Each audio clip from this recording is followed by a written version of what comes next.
The heavy oak door of my parents' sprawling colonial home groaned as I pushed it open. The scent of roasted turkey, sage-dusted stuffing, and faintly scorched pumpkin pie flooding my senses. It was Thanksgiving, the one day each year when the Larson clan descended on this creaky, postcard-worthy house in upstate New York. A place that screamed tradition but felt like a stage for a performance I'd never auditioned for. I'm Ellie, 29, the middle child of five, perpetually stranded in the no-man's land between my high-flying older siblings and the pampered younger ones. To my family, I'm the oddball. No ring on my finger, no kids in tow, no corner office to crow about. Just a freelance graphic designer with a cramped Brooklyn apartment, a stubborn streak, and a talent for dodging their expectations like a pro. I'd come this close to skipping the whole ordeal. The thought of another holiday spent deflecting snide remarks about my unconventional life or watching my mom's eyes glaze over when I mentioned a new design gig was enough to make me want to hole up with a frozen pizza, a bottle of cheap rose, and a binge-worthy series. But guilt, that old family heirloom, had sunk its claws into me. My mom had called 5 times last week, her voice a masterclass in warm insistence, the kind that made you feel like you were betraying the entire bloodline by hesitating. Ellie, it's Thanksgiving. We're family. You can't miss it. So here I was, clutching a slightly scuffed bottle of Pinot Noir I'd grabbed at a gas station, my stomach already twisting in anticipation of the night's inevitable drama. The foyer was a sensory assault, my nieces and nephews tearing around like tiny tornadoes, their shrieks ricocheting off the vaulted ceiling. My oldest sister, Lauren, was barking orders at her husband, Greg, about where to stash the dessert tray, her tone sharp enough to cut glass, a skill she'd perfected since we were kids. My younger brother, Jake, was sprawled across the velvet sofa, thumbs dancing over his phone, probably sexting his latest fling while ignoring the chaos. My parents' house was a paradox. Polished hardwood floors, crystal chandeliers, and stern-faced ancestor portraits screaming old money prestige, but always felt cold to me, like a museum where joy went to die. I shrugged off my coat, aiming to blend into the madness, but my mom's radar was relentless. "Ellie, sweetheart," she called, emerging from the kitchen with a flour-dusted apron and a smile that flickered too fast to feel genuine. She pulled me into a hug that was more pat-down than embrace, her lavender perfume practically a chokehold. "You made it. I was half convinced you'd bail again." The dig was subtle, cloaked in her syrupy warmth, but it stung like a paper cut. I forced a grin, thrusting the wine toward her like a shield. "Couldn't let you down, Mom." She took the bottle, her eyes flicking to the label with a barely concealed grimace, then set on the counter beside a fortress of pricier vintages. "Go find a seat, honey. We're almost ready." I nodded, turning toward the dining room, but her voice stopped me like a tripwire. "Oh, Ellie, why don't you sit with the kids this year? We're a bit tight on space at the main table." The words landed like a sucker punch, stealing the air from my lungs. The kids' table. That rickety folding monstrosity in the corner, draped in a garish plastic cloth, surrounded by booster seats, sippy cups, and a sticky residue of spilled juice. I spun back to face her, searching for a trace of a joke, but her expression was serene, almost vacant, like she'd already moved on to the next task. "The kids' table," I repeated, my voice catching, sharper than I meant it to be. She nodded, wiping her hands on her apron. "It's just easier, Ellie. You know how packed it gets. Besides, the kids love having you there." Her tone was so casual, so final, it felt like she'd slapped a label on me. Not wanted. I glanced at the dining room, where the adult table gleamed like a magazine spread. Crystal wine glasses sparkled under the chandelier, linen napkins were folded with military precision, and candles cast a soft, sophisticated glow. My older siblings were already seated. Lauren, with her sleek bob and cardiologist husband. Matt, with his tech bro swagger and pregnant wife. Claire, and my younger sister, Sophie, the family's golden girl, her new engagement ring flashing as she laughed at something Dad said. At the head of the table was my father, his broad shoulders and granite jaw giving him the air of a king holding court. No space for me, apparently, not even a folding chair. Heat surged to my cheeks, but I swallowed it, forcing a smile that felt like it might crack my face. "Sure, Mom. Whatever works." My voice was steady, but inside, I was a live wire, sparking with every step toward the kids' table. I slid into a wobbly plastic chair, the kind meant for a toddler's birthday party, and surveyed the chaos. Paper plates smeared with cranberry sauce, a toppled juice box leaking onto the floor, and my nephew, Max, lobbing peas at his sister, Lily, who was scribbling on the tablecloth with a crayon. I gripped the edge of the table, the chatter from the main table washing over me like a tide I couldn't fight. Dinner kicked off with the usual pomp. Dad's booming toast about family and gratitude, the clink of glasses, a forced chorus of cheers that felt more like a corporate mandate than a celebration. From my corner, I watched my siblings pass platters of glistening turkey and velvety mashed potatoes, their voices loud, confident, their lives laid out like polished trophies. Lauren spun tales of her latest promotion at the hospital, her humility as practiced as a politician's. Matt bragged about his startup's new funding round, tossing around jargon like pivot and disruption with the ease of a TED Talk veteran. Sophie, the star of the show, gushed about her wedding plans, her fiancé's name, Tom, slipping into every sentence like a brand endorsement. And me? I was invisible, cutting cold stuffing into bite-sized pieces for Lily while trying not to flinch as Max flicked a carrot at my arm. I tried to focus on the food, but it was like chewing cardboard. Every laugh from the main table felt like a spotlight on my exile, every shared anecdote a reminder that I didn't belong. I caught my mom's eye once, hoping for a shred of acknowledgement, but she just flashed that empty smile and turned back to Sophie's story about venue hunting. My dad didn't even glance my way, his focus locked on Matt's pitch for some app that would change the game. The kids around me were a whirlwind of noise. Max whining, Lily humming, their cousin Ethan smearing gravy on his shirt, but their chaos was nothing compared to the storm brewing inside me. The anger started small, a flicker in my chest, but it grew with every minute, fed by a lifetime of slights I'd tried to bury. This wasn't just about a seat.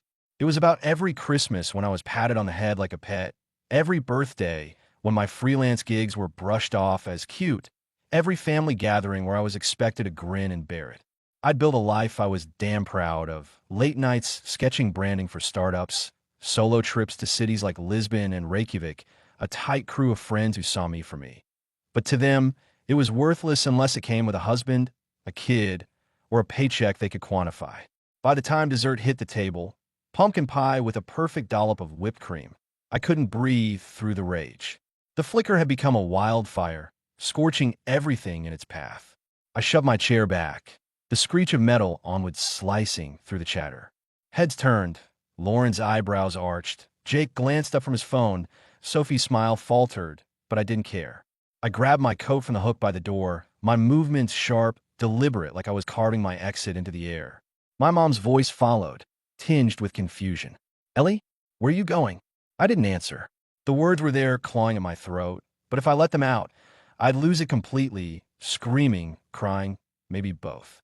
I stepped into the November cold, the door slamming behind me with a thud that echoed in my bones. The air was sharp, biting at my exposed skin, but it felt alive, like it was waking me up. My car was parked half a block away, and I slid into the driver's seat, hands trembling as I turned the key. The headlights cut through the dark, and I drove, leaving that suffocating house shrinking in the rear view. I didn't know where I was going, not at first. I just drove, the hum of the engine and the blur of streetlights tethering me to reality. My phone buzzed relentlessly in my coat pocket, but I ignored it, letting the road stretch out ahead like an unwritten page. The radio played low, some classic rock station fading in and out, and I let the guitar riffs fill the silence in my head. Eventually, I pulled into the lot of a 24-hour diner off the highway, a faded joint with a neon sign that flickered open like a half-hearted promise. The parking lot held a couple of semis and a beat-up pickup, the kind of place that didn't ask questions. I claimed a booth by the window, the vinyl seat creaking under me, and ordered a coffee and a slice of pecan pie from a waitress named Barb, whose tired eyes and quick smile said she'd seen it all. The diner was quiet, just the clink of dishes, the hiss of the coffee machine, and the faint twang of a jukebox playing Johnny Cash. I wrapped my hands around the mug, the heat seeping into my palms, and let the adrenaline drain out of me like water from a cracked vase.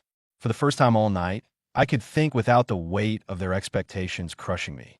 My phone was still buzzing, a steady pulse of guilt and accusation. I pulled it out, the screen glowing with names I both dreaded and expected. Lauren, Ellie, what the hell was that?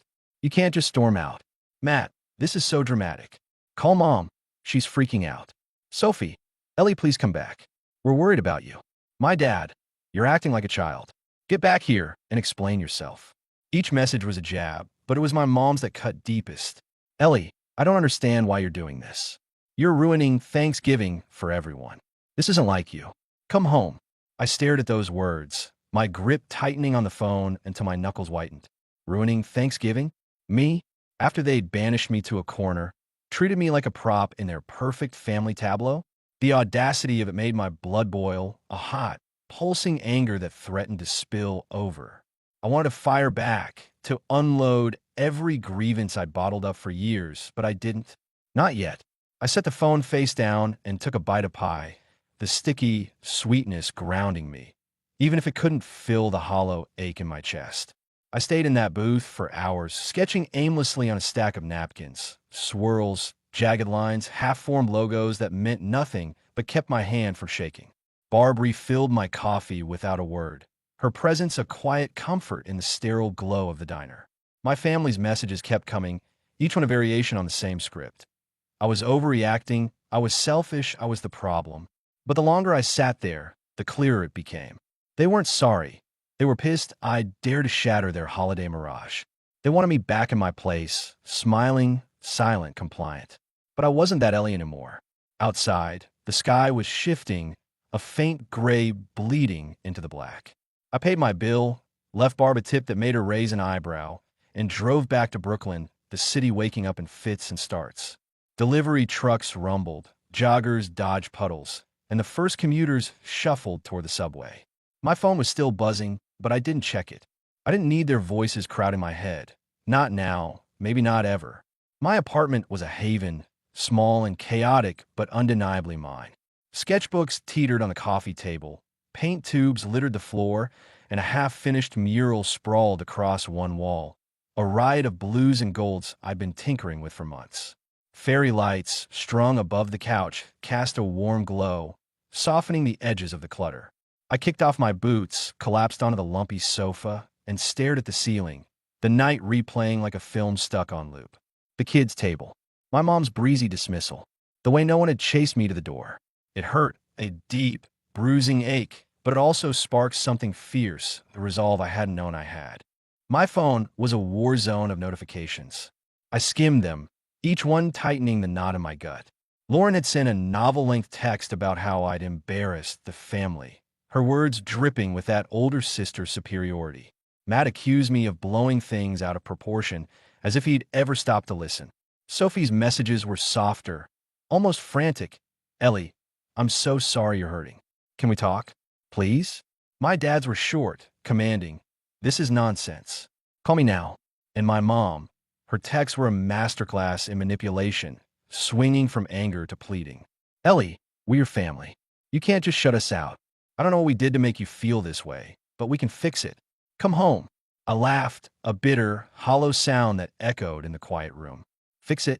They didn't even see the fracture lines running through our family, the ones they'd carved with every backhanded comment, every sidelong glance. I'd spent years trying to earn their respect, to prove I was more than the flaky artist they saw me as. I'd hustled for clients, landing gigs with brands they'd never heard of. I'd backpacked through places like Morocco and Iceland, collecting stories that felt more real than their cookie-cutter lives. I'd built a world that was messy but mine, and they'd never once asked about it. Not really. I opened our family group chat, the one we used for everything from birthday plans to passive-aggressive jabs. It was already a mess, their messages piling up like a prosecution's evidence. She's being so dramatic. Why can't she just let it go? This is classic Ellie, making it all about her. I scrolled past them, my fingers hovering over the keyboard. Part of me wanted to let it slide, to move on and pretend it didn't matter. But another part, the part that had walked out, needed them to hear me, to feel the weight of what they'd done. I started typing, the words pouring out like a dam breaking. You guys don't get it, do you? This isn't about one dinner. It's about every time you've made me feel like I don't belong.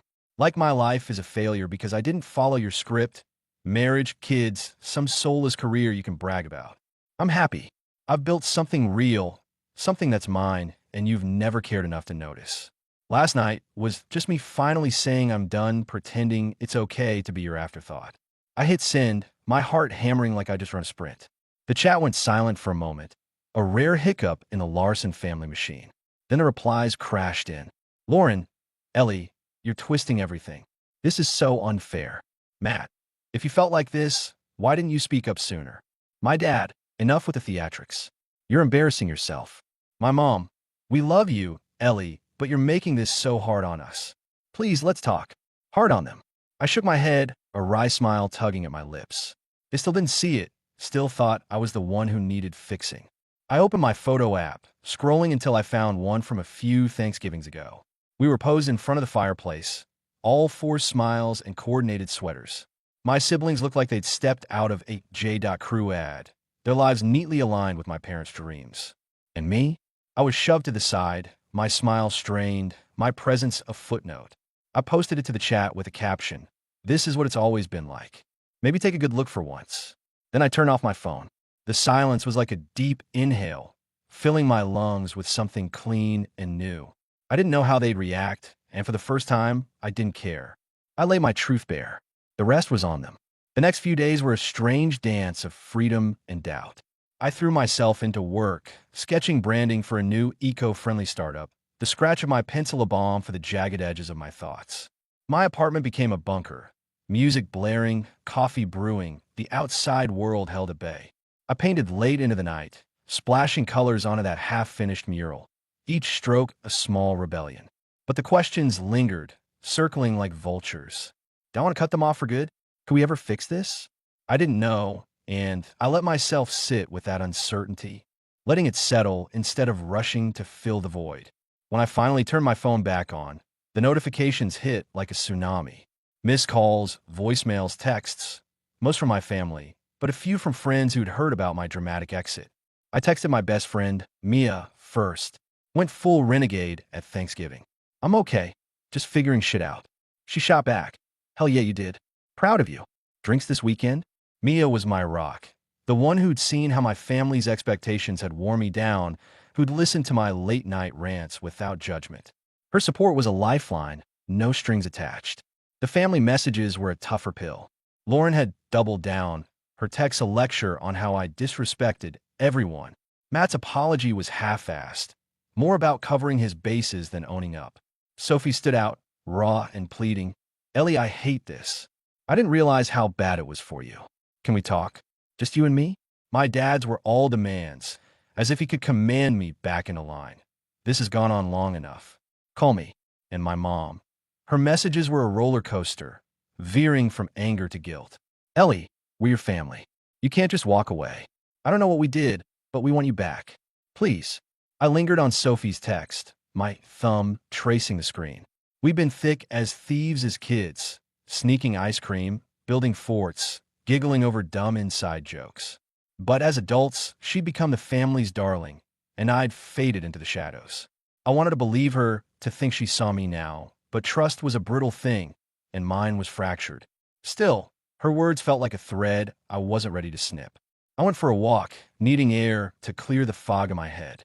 Brooklyn was alive with post-Thanksgiving hustle, dog walkers weaving through parks, baristas slinging lattes, kids chasing each other with sticks. The air was crisp, the sky a sharp blue, and for a moment, I felt weightless, like I could be anyone, not just the Larson family's black sheep. I wandered past bodegas and murals, my boots crunching leaves, and let myself think about what I wanted from them. Respect? Acceptance? Or just the space to exist without their judgment? I didn't have an answer, but for the first time, I felt like I had the right to ask. A week later, the pressure was starting to creep in, like water seeping through cracks. My mom left a voicemail that morning, her voice softer, almost fragile. "Ellie, I just want to talk. I'm trying to understand. Please call me back." I played it 3 times, searching for the usual manipulation, but it felt raw, like she was reaching for something she didn't know how to name. I wasn't ready to call back, but it stirred a flicker of hope I didn't quite trust, like a match that might not catch. Then Sophie texted again. "I know you're pissed, and you've got every right to be. I talked to Mom and Dad, and they're starting to get it, I think. Can I come see you? Just us, no strings." I stared at her message, my thumb hovering. Sophie had always been my ally, the one who'd stick up for me when Lauren got too bossy or Jake too careless. But she'd also stood by while they pushed me to the margins, her silence a betrayal I couldn't unsee. Still, her words felt like a step, and I was tired of running from the fight. We met at a coffee shop near my place, a cozy spot with exposed brick, mismatched chairs, and the rich smell of roasted beans. Sophie walked in looking less like the family's golden child and more like someone carrying a quiet weight. Her eyes tired, her usual polish dulled. We ordered lattes and settled into a corner booth, the hum of the shop softening the edges of our silence. "I'm sorry, Ellie," she said finally, her voice steady but heavy. "I didn't see how much they were hurting you. I should have said something, done something." I nodded, my throat tight. "Why didn't you?" The question slipped out softer than I meant, but it carried years of baggage. She sighed, stirring her coffee, her engagement ring catching the light like a tiny beacon. "I was caught up in my own stuff, school, Tom, trying to keep the peace. I didn't want to make waves. It was easier to just go along. But I see it now, and I hate that I let it happen." We talked for hours, peeling back the layers of our family's warped dynamics. Sophie admitted she'd always envied my freedom, the way I'd build a life outside their rules. "You're so you, Ellie," she said, a small smile breaking through. "You don't bend for them, and I wish I could do that."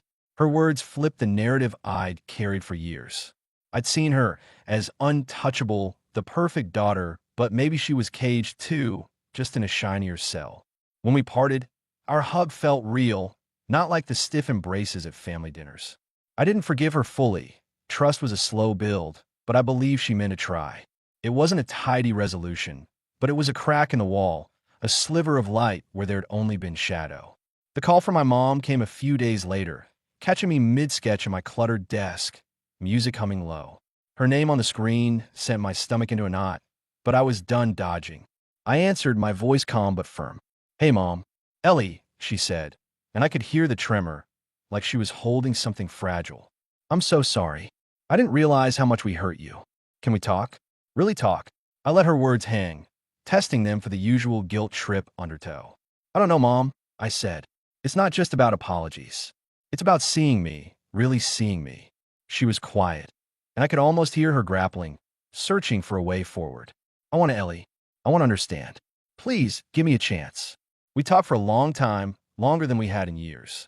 I laid it all bare, how I'd felt invisible, how their expectations had suffocated me, how the kids' table was just the final straw in a lifetime of being sidelined. She listened, her interruptions rare and hesitant, and when she apologized again, it felt like it came from somewhere real, not just a script to reel me back. It wasn't a Hollywood ending. I didn't race back to their house, and I didn't erase the past with a hug. But I agreed to see them, to start rebuilding on my terms, not theirs. As I hung up, I felt a cautious hope, like a seed dropped in uncertain soil. I stepped outside, the city pulsing around me. Honking cabs, laughing kids, the faint jingle of a street vendor's cart. Snow fell in soft, fleeting flakes, and for the first time, I felt like I was writing my own story, not just playing a bit part in theirs. So, what do you think of Ellie's story? Did she do the right thing standing up for herself? Or should she have stayed to work things out? Drop your thoughts in the comments. Hit that like button if you felt her struggle, and don't forget to subscribe for more stories that'll keep you hooked. See you in the next one.